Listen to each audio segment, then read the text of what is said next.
The winter of 1412 had descended upon the northern lands of England with a cruelty that seemed almost deliberate. Snow fell in silent curtains over the fortress of Ashworth, coating the ancient stones in a shroud of white that muffled all sound, all movement, all hope.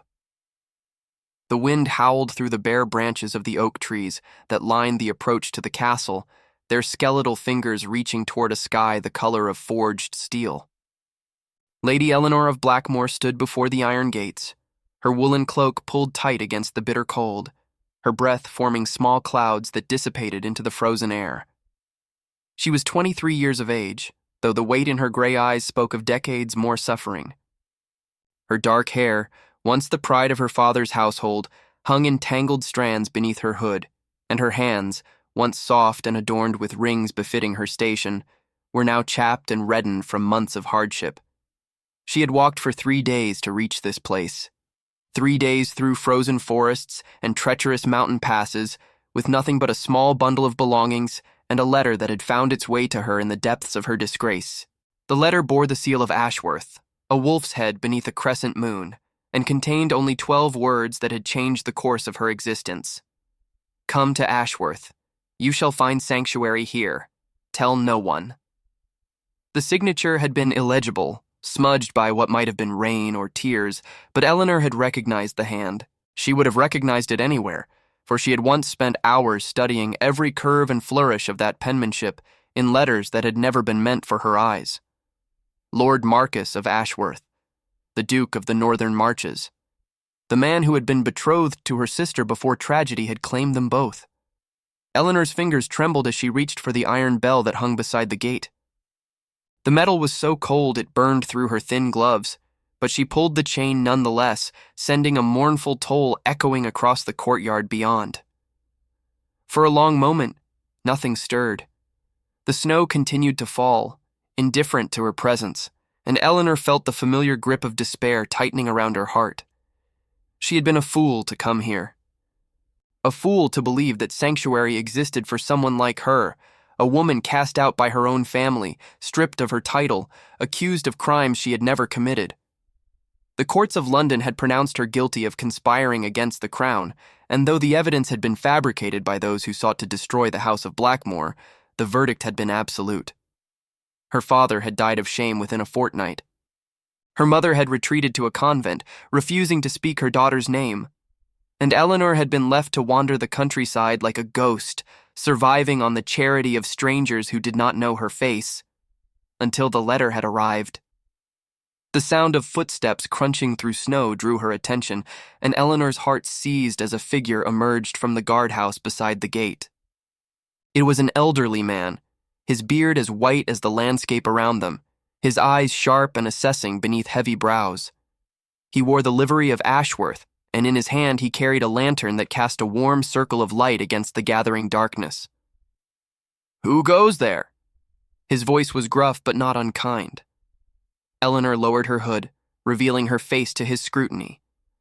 "I am Lady Eleanor of Blackmore," she said, and though she tried to keep her voice steady, it wavered on the final syllable. "I have come at the invitation of Lord Marquess." The old man's expression shifted. Surprise, then recognition, then something that might have been pity. He studied her for a long moment, taking in her threadbare clothing, her exhausted posture, the shadows beneath her eyes. Then, without a word, he produced a heavy iron key and fitted it to the lock. The gates swung open with a groan of ancient hinges, and Eleanor stepped across the threshold into the courtyard of Ashworth Castle.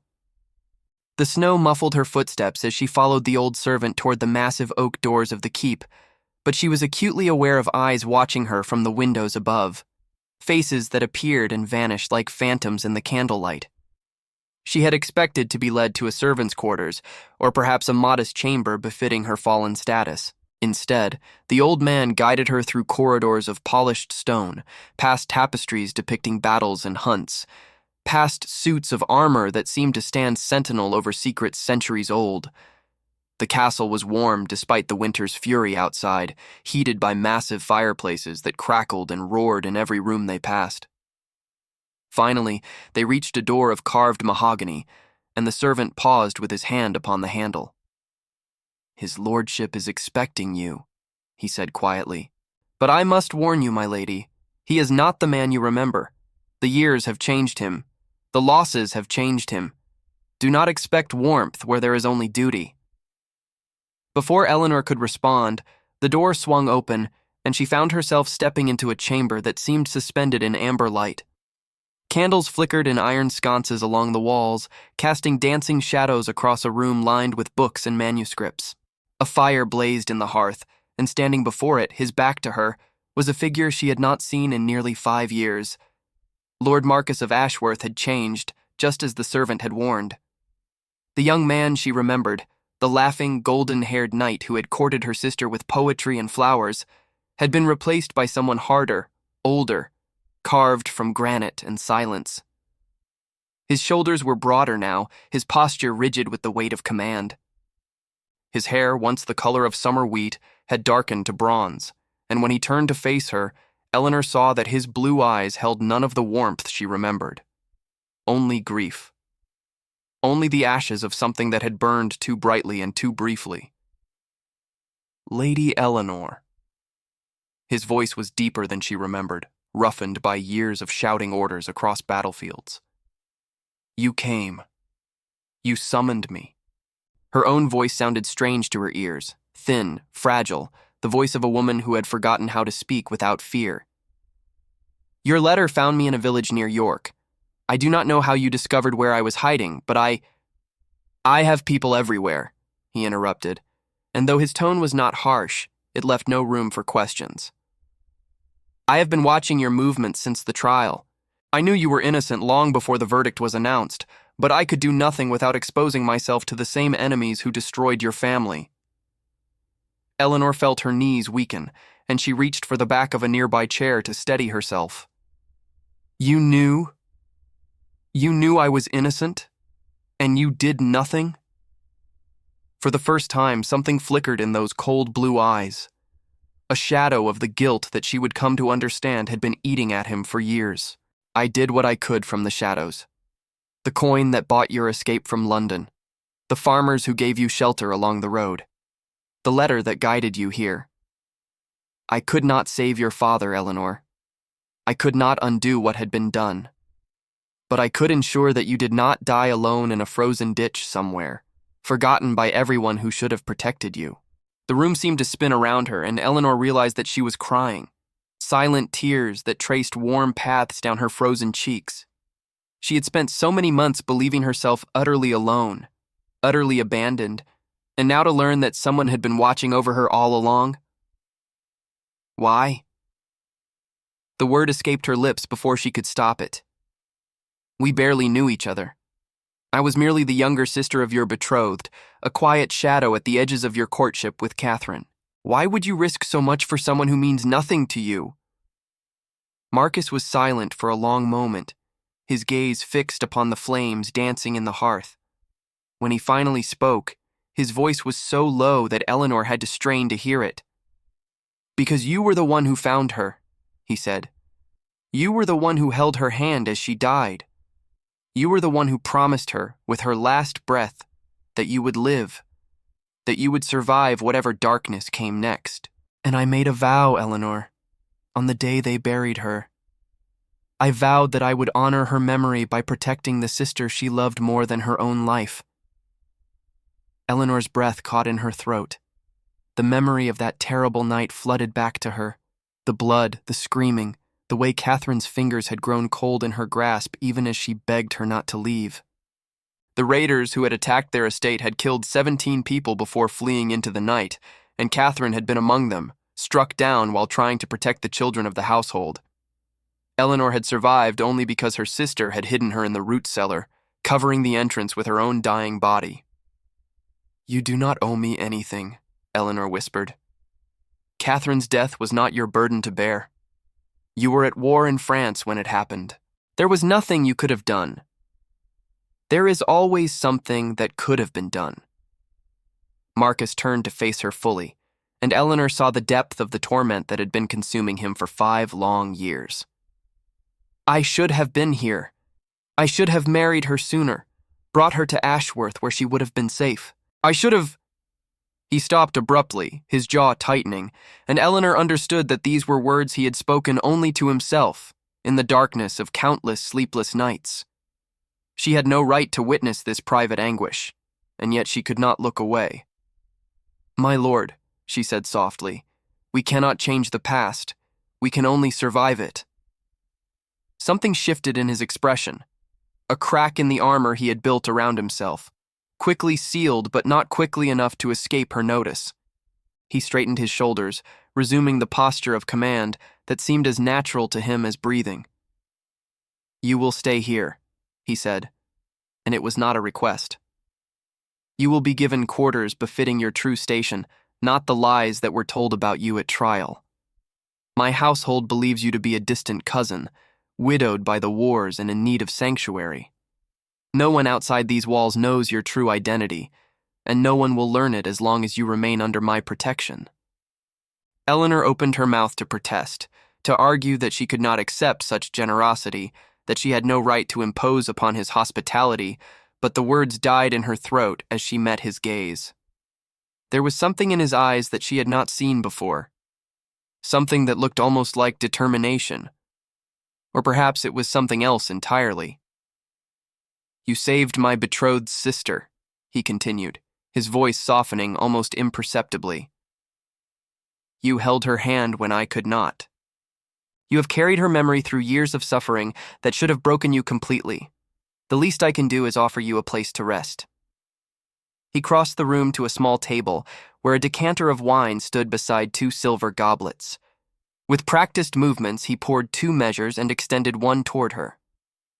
"Welcome to Ashworth, Lady Eleanor. May you find here the peace that has eluded us both." Their fingers brushed as she accepted the goblet, and Eleanor felt a strange warmth spread through her chest, a sensation she had almost forgotten existed. She raised the wine to her lips, tasting honey and spices, and realized that for the first time in years, she did not feel entirely alone. Outside, the snow continued to fall, blanketing the world in silence. But within the walls of Ashworth Castle, something had begun to stir, something that neither of them could yet name, but that both of them would come to understand in the months ahead. It was the first fragile thread of hope, woven from grief and duty and the memory of a woman they had both loved, and it would change everything. If you are watching this story unfold and feeling the first stirrings of curiosity about what awaits Eleanor within these ancient walls, check if you are already subscribed to this channel. Stories of redemption and love that transcend suffering are rare treasures. Do not miss a single chapter of this journey. The chamber assigned to Eleanor was larger than any she had occupied since her fall from grace. It occupied the eastern tower of the castle, its windows overlooking the snow-covered gardens and, beyond them, the dark line of the forest that stretched toward the distant mountains. A fire had been laid in the hearth, and the bed was hung with curtains of deep blue velvet that matched the tapestries adorning the walls. For the first 3 days, Eleanor barely left this sanctuary. She slept for hours at a time, her exhausted body finally surrendering to rest now that it was no longer driven by the constant fear of discovery.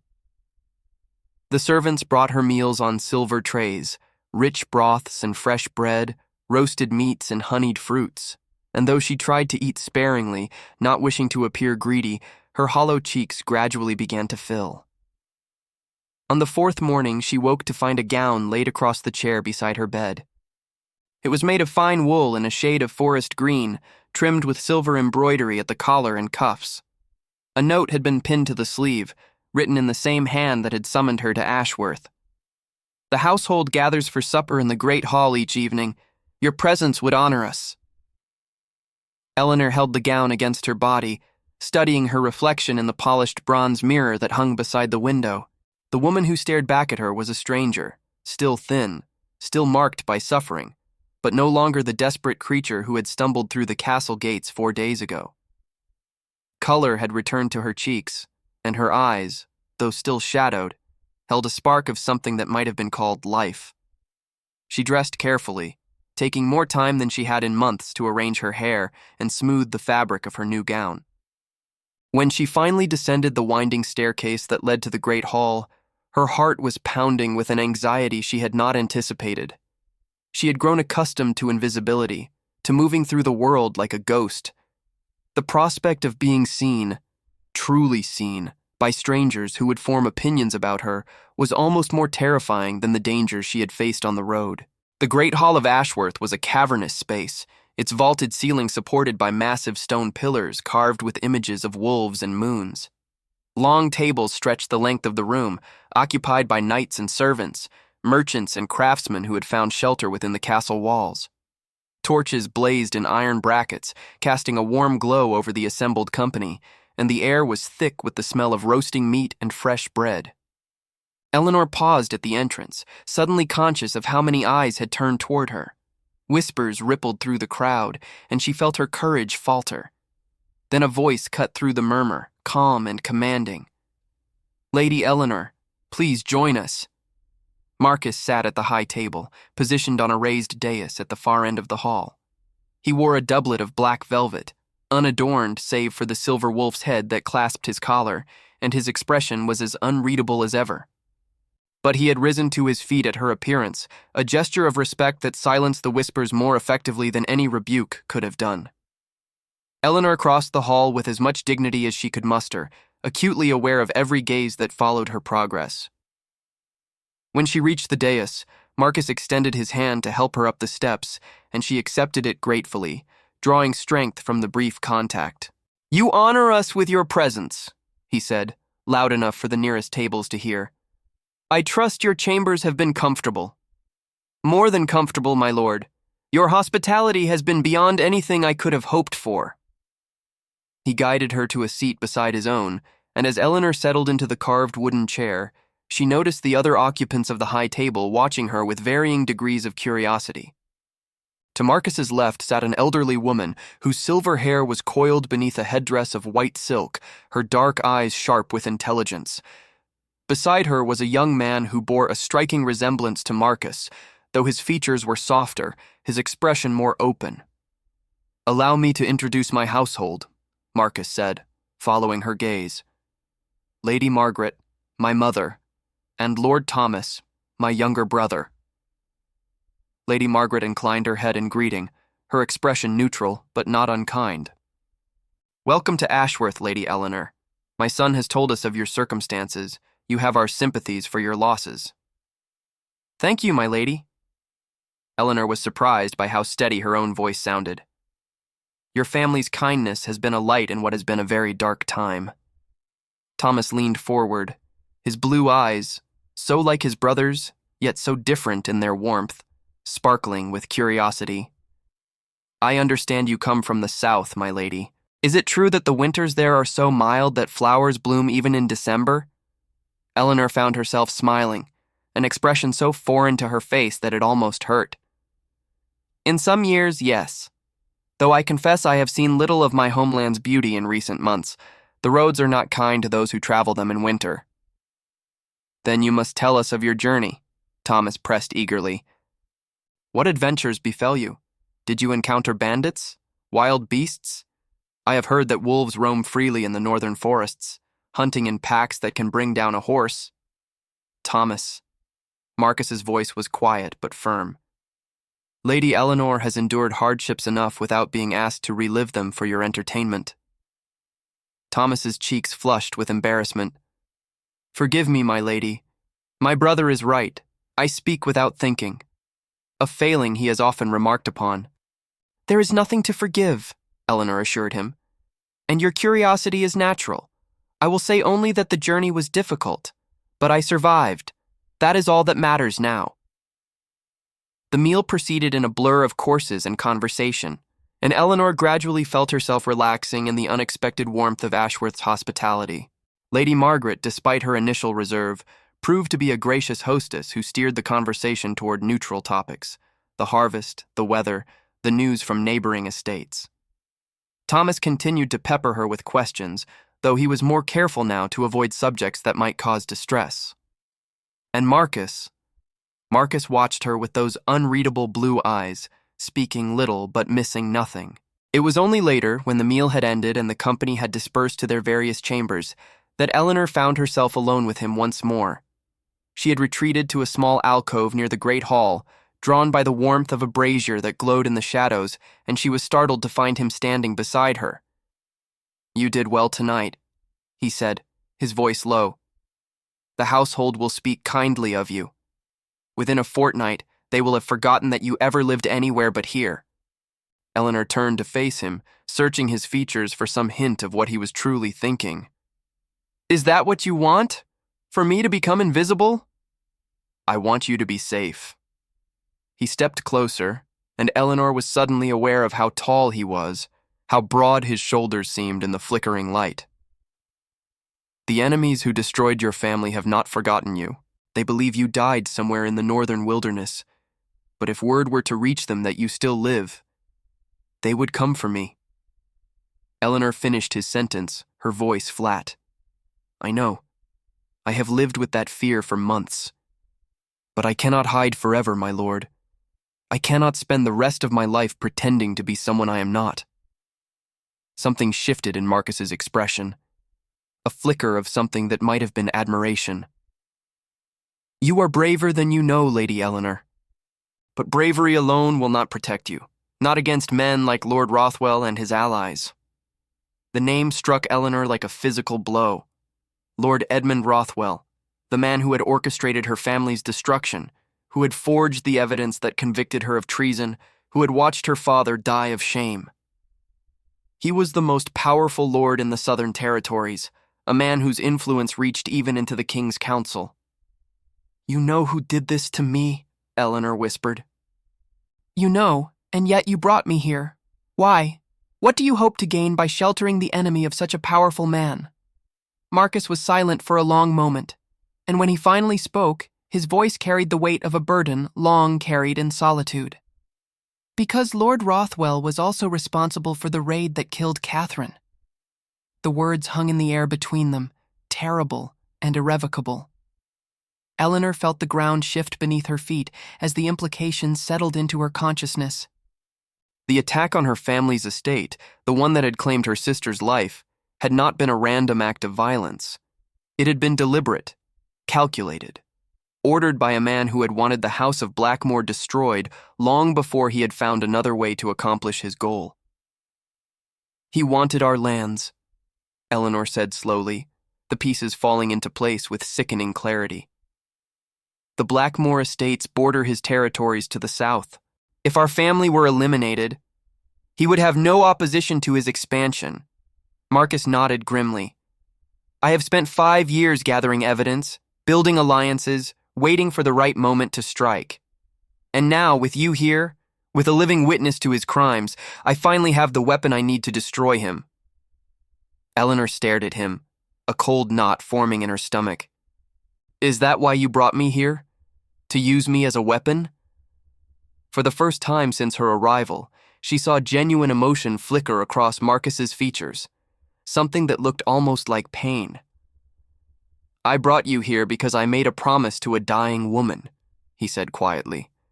"Everything else, the evidence, the alliances, the plans for vengeance, those existed long before I knew you had survived. But I will not lie to you, Eleanor.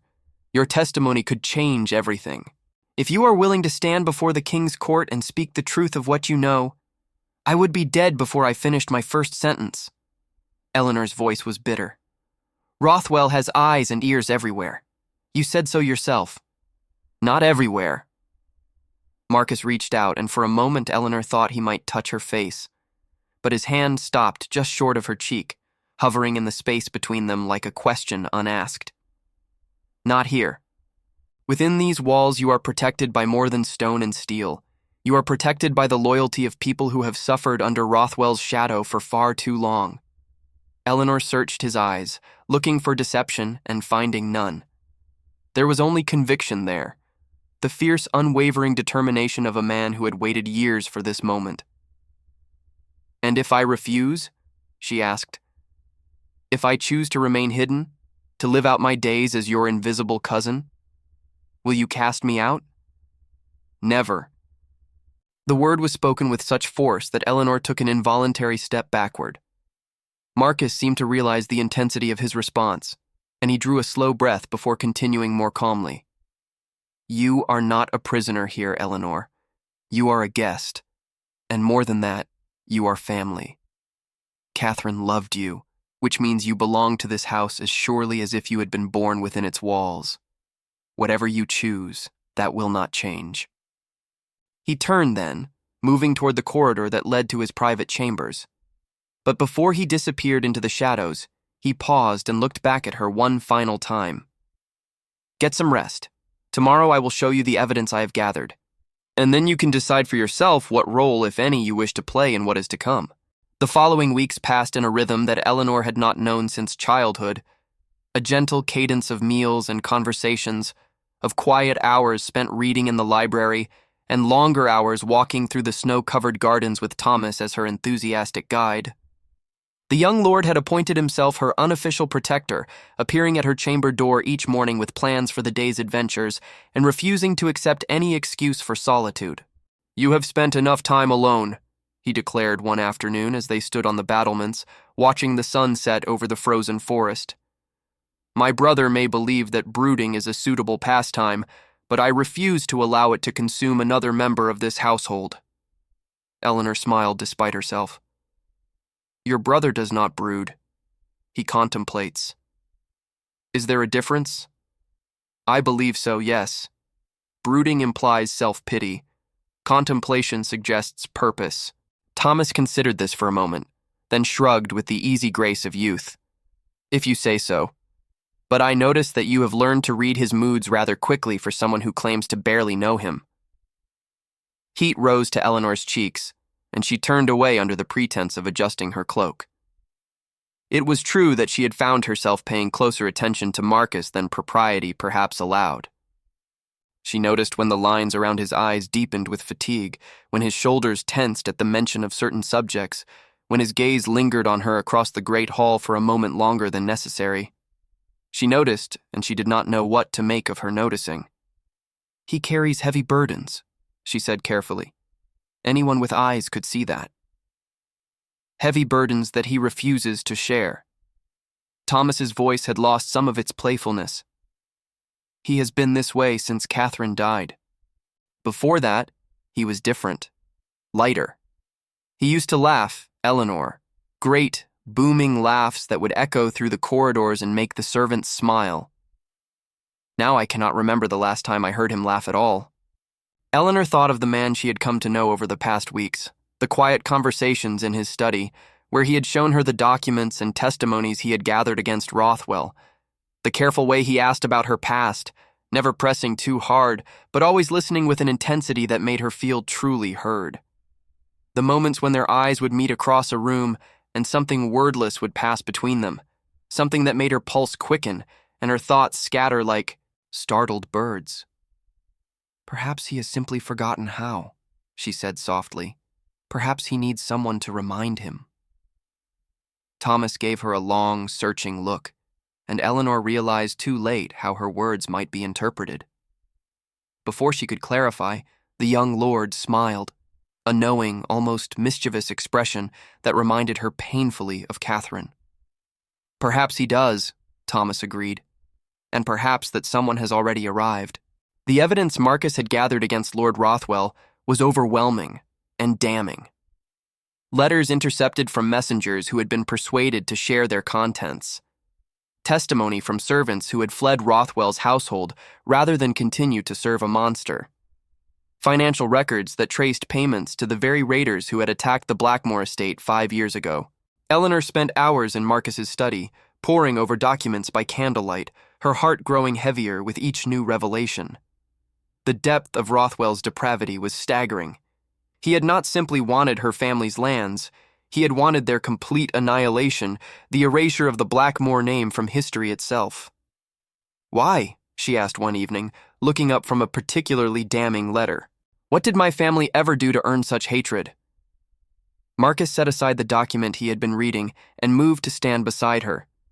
The fire crackled in the hearth, casting dancing shadows across his angular features. "Your father opposed Rothwell's appointment to the King's Council," he said quietly. "He spoke against him publicly, called him a man of no honor and less conscience. The council voted in Rothwell's favor regardless, but he never forgot the insult. So my father died. My sister died because of words spoken in a political chamber? Eleanor's voice trembled with fury. Because one man's pride was wounded? Men have killed for less. Marcus's hand came to rest on her shoulder, warm and solid through the fabric of her gown. But they have also been brought to justice for less. What we have here is enough to see Rothwell stripped of his titles and executed for treason. All we need is the right moment to present it, and someone brave enough to stand before the court and speak the truth. Eleanor looked up at him, and in that moment, something crystallized within her, a determination that had been building since the day she had walked through the gates of Ashworth. I will do it, she said. I will testify against him. Marcus's grip on her shoulder tightened almost imperceptibly. You understand the danger. Even with our evidence, even with the king's protection, there will be those who seek to silence you before you can speak. Then they will have to find me first. Eleanor rose from her chair, turning to face him fully. I have spent months running from shadows, my lord. I am tired of being afraid. If there is a chance, even a small one, that I can avenge my family and prevent Rothwell from destroying anyone else, then I must take it. Catherine would have expected nothing less. Something shifted in Marcus's expression. A softening around the eyes, a slight easing of the tension that seemed to perpetually inhabit his jaw. He raised his hand from her shoulder to her face, his fingers brushing lightly against her cheek in a gesture so tender that Eleanor felt her breath catch. You are remarkable, he said, and though his voice was barely above a whisper, it carried the weight of absolute sincerity. I knew it from the moment you walked through my gates. Half frozen, half starved, and yet still standing, still fighting. Catherine was right to love you as she did. Eleanor felt tears prick at her eyes, but she refused to let them fall. And what of you, my lord? Why do you fight so hard for a woman you barely know? The question hung between them, charged with implications neither of them had yet dared to voice. Marcus's thumb traced a gentle path along her cheekbone, and Eleanor saw something kindle in the depths of his blue eyes, something that looked almost like hope. Perhaps, he said slowly, because I am beginning to understand that knowing someone has little to do with time and everything to do with truth. And you, Eleanor, are the most honest person I have ever met. Pause here for just a moment. If this story is touching something deep within you, if you feel the stirring of hope alongside Eleanor, the slow thaw of a frozen heart, then leave a comment right now with these words. Even the deepest winter cannot last forever. Let us see how many souls have gathered here tonight, drawn together by the promise of redemption. The messenger arrived 3 days before the spring thaw, his horse lathered and trembling from a journey that should have taken twice as long. Eleanor was in the library when the commotion erupted in the courtyard below, and she rushed to the window in time to see Marcus striding across the cobblestones, his expression thunderous. She knew, even before she heard the words, that their fragile peace had been shattered. The news was worse than anything she could have imagined. Lord Rothwell had learned of her survival and her location. A spy within the castle, identity still unknown, had sent word to the southern territories. Even now, a contingent of Rothwell's men was riding north, armed with forged documents that accused Eleanor of escaping lawful custody and demanded her immediate surrender. He means to kill you before you can testify, Marcus said, his voice tight with barely controlled fury. The documents are meaningless. The king himself would not honor such obvious forgeries, but Rothwell knows that. He is counting on his men reaching you before any official response can be mounted. Eleanor sat very still in the chair across from his desk, her hands folded in her lap to hide their trembling. How long do we have? 5 days, perhaps 6, if the weather holds and slows their progress. Marcus began to pace, his boots striking the stone floor with sharp, agitated clicks. I have already sent riders to the king's court with copies of our evidence. If the documents arrive in time, the king will have no choice but to intervene. But if Rothwell's men reach us first, then I will be dead, and all your evidence will be dismissed as the desperate fabrications of a traitor. Eleanor's voice was calm, though her heart raced beneath her ribs. He has planned this well. He has had 5 years to plan. Marcus stopped pacing and turned to face her, and Eleanor saw something in his expression that she had never seen before. Fear. Not for himself, she realized, but for her. "I will not let him take you, Eleanor. I swear it on my honor, on my name, on everything I hold sacred. You will not die at that monster's hands." "You cannot promise that." Eleanor rose from her chair and crossed the room to stand before him. "No one can promise that, but you can promise me something else, my lord. Promise me that whatever happens, you will continue to fight. Promise me that Rothwell will face justice, even if I am not there to see it." Marcus reached for her, his hands gripping her upper arms with an intensity that bordered on desperation. "Do not speak as though your death is inevitable. We will find another way. We will... Promise me." Eleanor held his gaze, refusing to look away. "Promise me, Marcus." It was the first time she had used his given name, and the effect was immediate. The tension in his shoulders eased slightly, and something raw and vulnerable flickered across his features. "I promise," he said hoarsely. "But I'm also promising you something else, Eleanor. I am promising that I will protect you with my last breath, my last drop of blood, my last heartbeat. Because somewhere in these past months, you have become more to me than a duty or a promise made to a dying woman. You have become..." He stopped, as though the words were too dangerous to speak aloud. But Eleanor understood. She had felt it too, the gradual shift from gratitude to affection, from affection to something deeper and more terrifying. She loved him. Against all reason, against all caution, she had fallen in love with the man who had saved her from the cold, and now she might lose him before she ever had the chance to tell him. "I know," she whispered. "I know, Marcus, and I..." The door burst open before she could finish, and Thomas appeared on the threshold, his face pale with urgency. "They're here," he gasped. "Rothwell's men. They rode through the night. They're at the gates." The great hall of Ashworth had been transformed into a tribunal. Rothwell's soldiers, 20 armored men bearing the red serpent of his house, stood in rigid formation before the high table, their hands resting on the hilts of their swords. At their head stood a knight whose face was partially obscured by a scar that ran from his left temple to his jaw, a memento of some long-ago battle. "I am Sir Aldrich of Thornwood," he announced, his voice echoing off the stone walls. "I come bearing lawful orders for the arrest of the fugitive known as Lady Eleanor of Blackmore, convicted of treason against the crown and sentenced to death by hanging." Marcus stood behind the high table, his own knights arrayed behind him in a show of strength that matched Rothwell's display. Eleanor had been hidden in a chamber deep within the castle's inner keep, guarded by Thomas and a contingent of Ashworth's most trusted men. But she could hear everything through a series of passages that honeycombed the ancient walls. Listening holes, Marcus had called them, built by his ancestors for exactly such occasions. "I know of no fugitive within these walls," Marcus replied, his voice cold as winter steel. "You have been misinformed, Sir Aldrich, or perhaps deliberately deceived by your master." Aldrich's scarred face twisted into something that might have been a smile.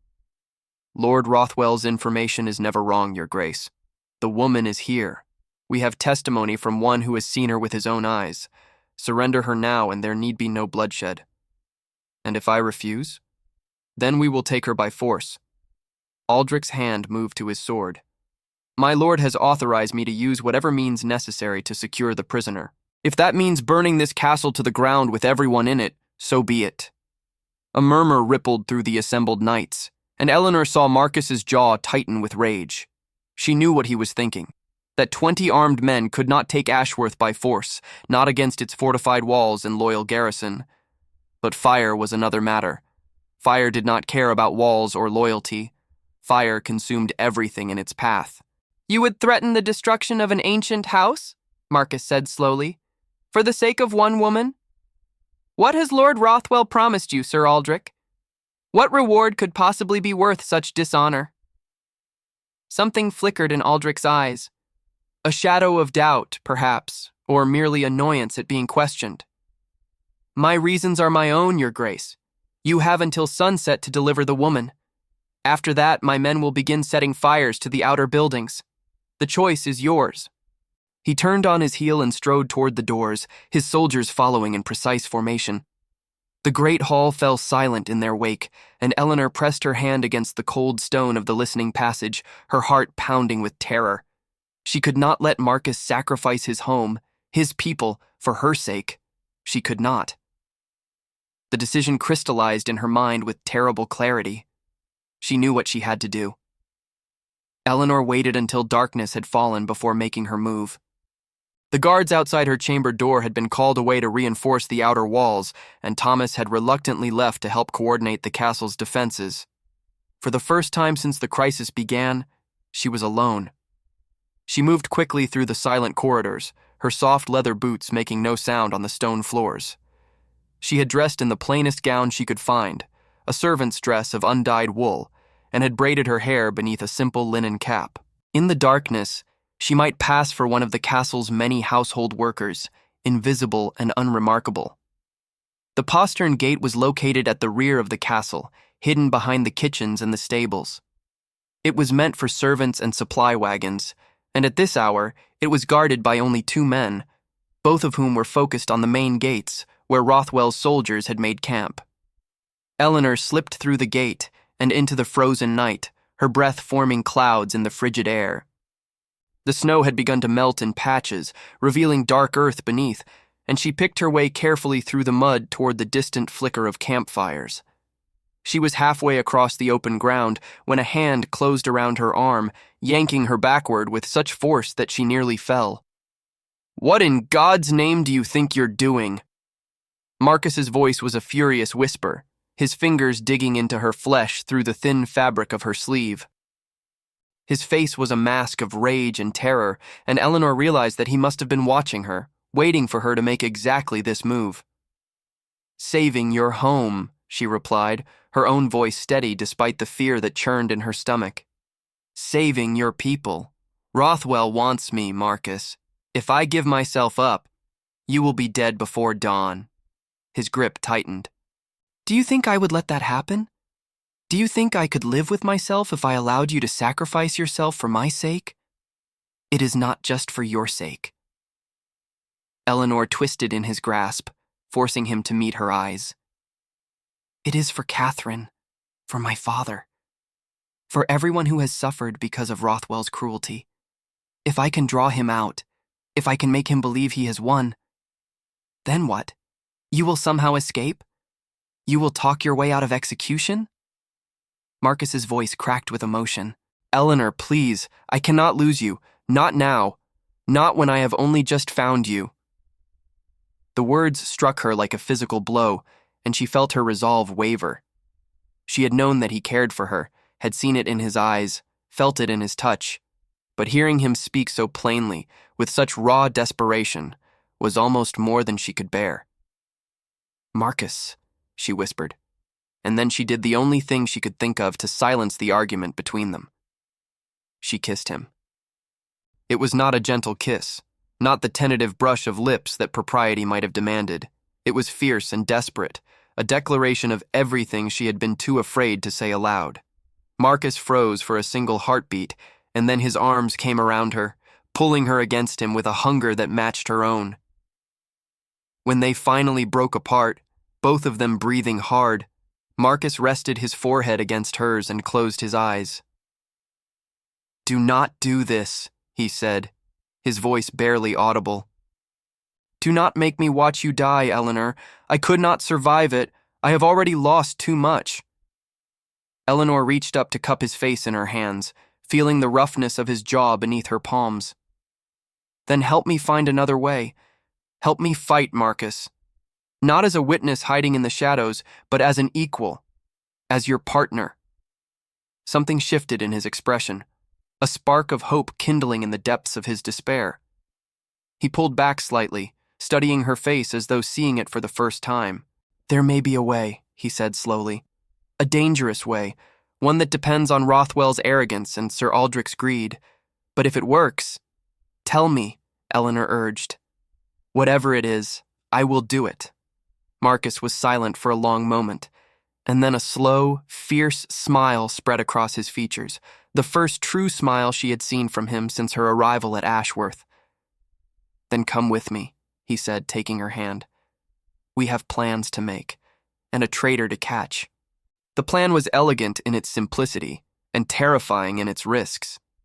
Marcus had long suspected that one of his household servants was feeding information to Rothwell. The speed with which Eleanor's location had been discovered, the precision of the details that had been reported, these things spoke of a traitor who had access to the innermost workings of the castle. But without proof, he had been unable to act. Now, with enemies at the gates, the time for caution had passed. The trap was set with deliberate care.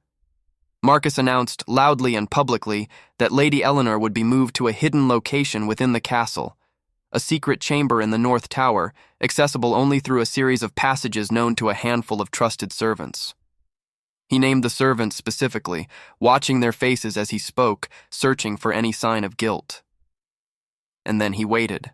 Eleanor spent the night in the false chamber, armed with a dagger and surrounded by hidden guards who watched every entrance with weapons drawn. She did not sleep, could not sleep, but the hours passed with agonizing slowness nonetheless. Every creak of settling stone, every whisper of wind through the arrow slits sent her heart racing. It was nearly dawn when the door finally opened. The figure that slipped through the shadows was familiar, a woman Eleanor had seen 100 times in the weeks since her arrival.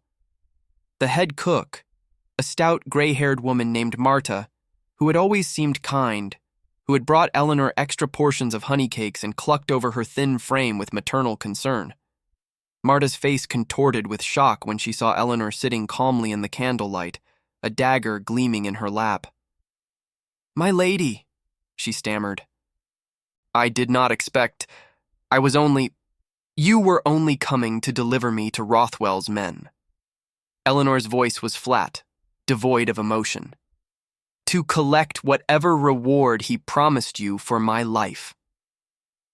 The guards emerged from their hiding places, and Marta's face crumpled into an expression of naked terror. She fell to her knees, reaching for Eleanor's hands with desperate fingers. "Please, my lady, you do not understand. He has my daughter. Rothwell took her months ago, said he would kill her if I did not obey. I had no choice." Eleanor felt a flicker of pity pierce through her anger. She knew what it was to be trapped, to be manipulated by forces beyond her control.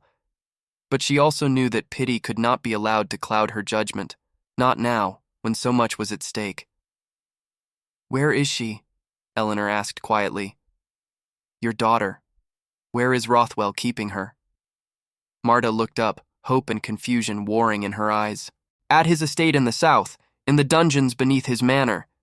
But my lady, you cannot—" "I can," Eleanor said, "and I will. But first, you are going to help us. You are going to send a message to Sir Aldrich, telling him that the trap has been set, that I will be vulnerable at a specific time and place, and when Rothwell's men come for me, they will find something very different from what they expect." The cook's face cycled through a dozen emotions: fear, hope, confusion, and finally a dawning understanding. She bowed her head.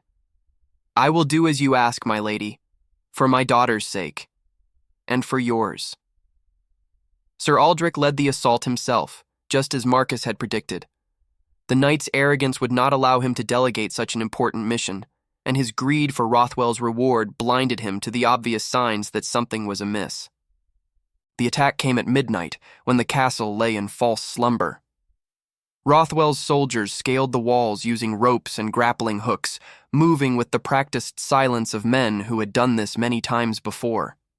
They found the door to the North Tower unlocked, the passages unguarded, the false chamber empty save for a single candle burning on a table. And then the trap sprang shut.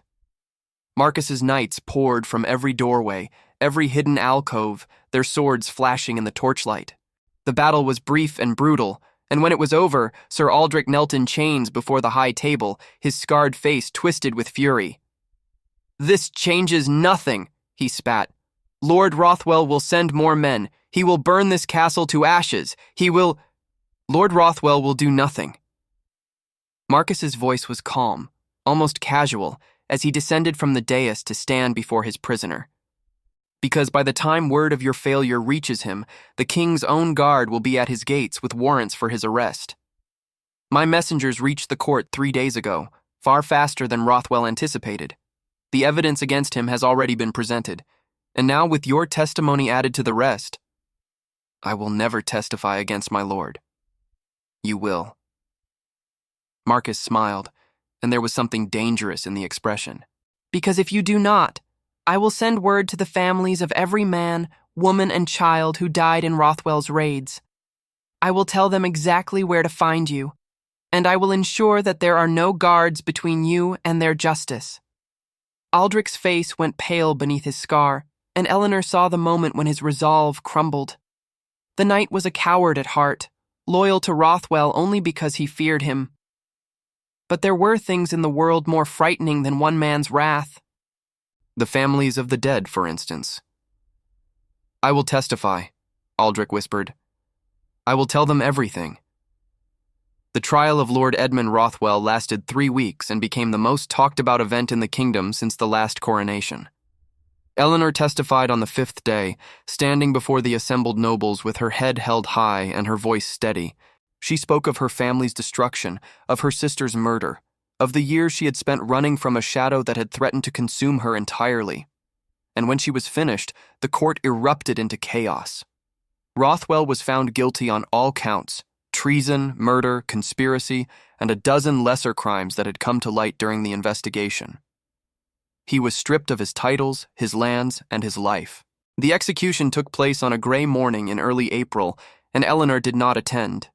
She had seen enough death to last a lifetime. She had no need to witness more. Instead, she spent that morning in the gardens of Ashworth, watching the first flowers push through the softening earth.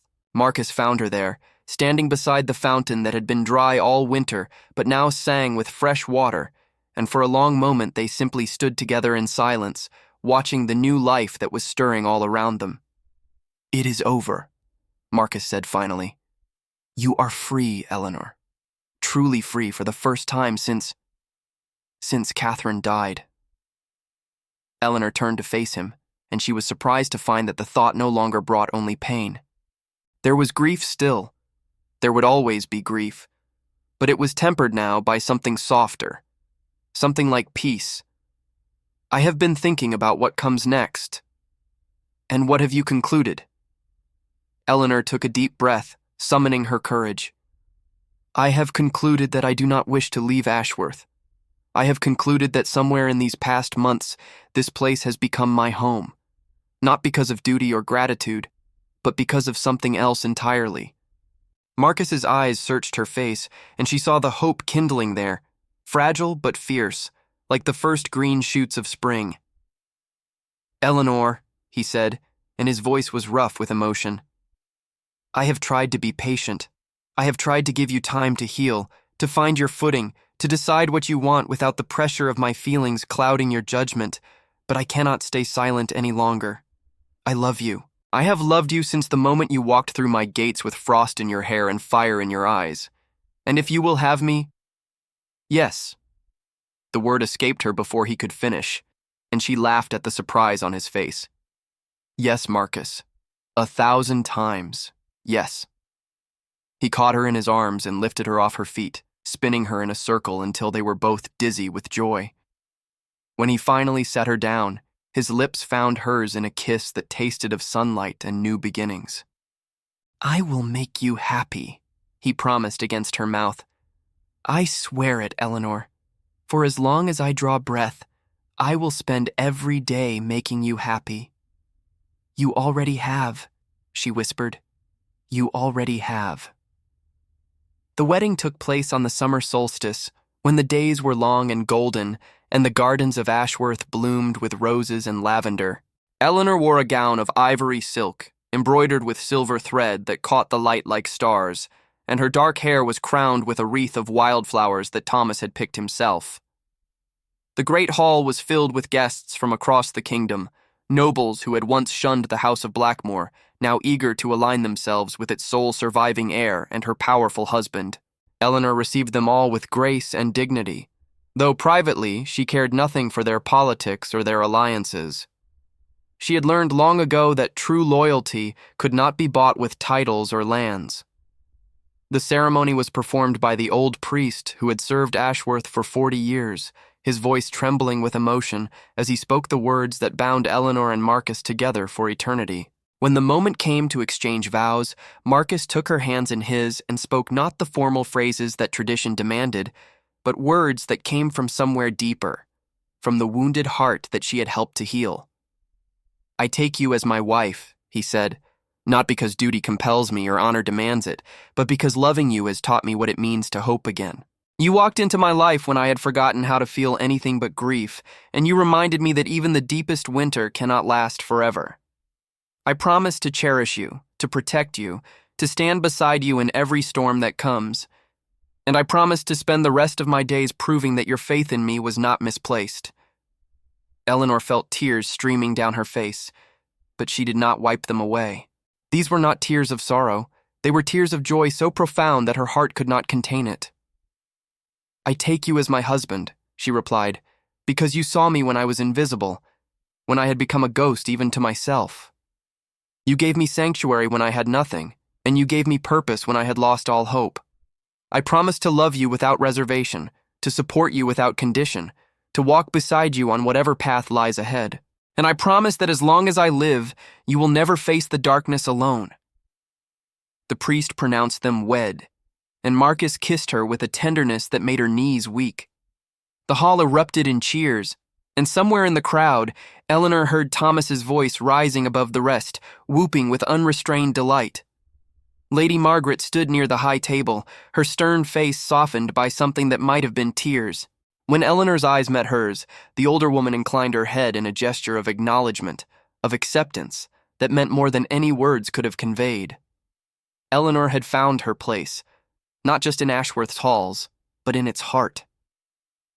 The library had become Eleanor's favorite room in the castle. She had spent months reorganizing its contents, cataloging the ancient manuscripts and rare books that had gathered dust for generations, and now it served as both her private sanctuary and a schoolroom for the children of the castle's servants. Each afternoon, she gathered them around the great oak table and taught them letters and numbers, watching their faces light up with the joy of discovery.